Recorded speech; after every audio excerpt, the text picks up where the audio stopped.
'Game changer' movie అవుట్‌పుట్‌తో Shankar గారు satisfy అవ్వలేదంట. చాలా మంచి మంచి సీన్స్ టైం లేకపోవడం వల్ల తీసేయడం జరిగిందని చెప్పారు. మొత్తం షూట్ చేసిన సినిమా ఆల్మోస్ట్ 5 అవర్స్ ప్లస్ వచ్చిందంట రా ఫుటేజ్. అందులో నుండి ట్రిమ్ చేసి దాన్ని 2 అవర్స్ 30 మినిట్స్‌కి తీసుకువస్తేనే మూవీ ఈ రేంజ్‌లో ఉందంట. మరి అవుట్‌పుట్‌తో సాటిస్ఫై అవ్వకపోతే తర్వాత రిలీజ్ చేయాల్సింది కదా సార్. 2021 నుండి షూట్ చేస్తున్నారు ఈ 'గేమ్ చేంజర్' మూవీని.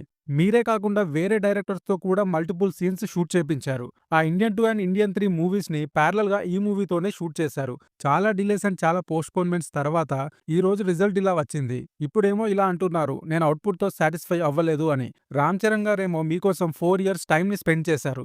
చాలా పీక్స్‌లో ఉన్నాడు తన కెరియర్‌లో. వేరే సినిమాని కూడా క్యాన్సెల్ చేసుకున్నాడు రామ్ చరణ్ ఈ 'గేమ్ చేంజర్' కోసం. ప్రొడ్యూసర్ దిల్ రాజు గారిని చూస్తే బాధనిపిస్తుంది. ఈ సినిమా కోసం 400 కోట్లు ఖర్చు పెట్టాడు. చాలా ప్రెస్టీజియస్ ప్రాజెక్ట్ ఇది మా బ్యానర్‌కి అని కూడా చెప్పాడు. ఫ్యాన్స్ కూడా చాలా డిసప్పాయింట్ అయ్యారు. మీరేమో ఇప్పుడు ఇలా సాటిస్ఫై అవ్వలేదని అంటున్నారు. ఎంతవరకు కరెక్ట్ ఇది?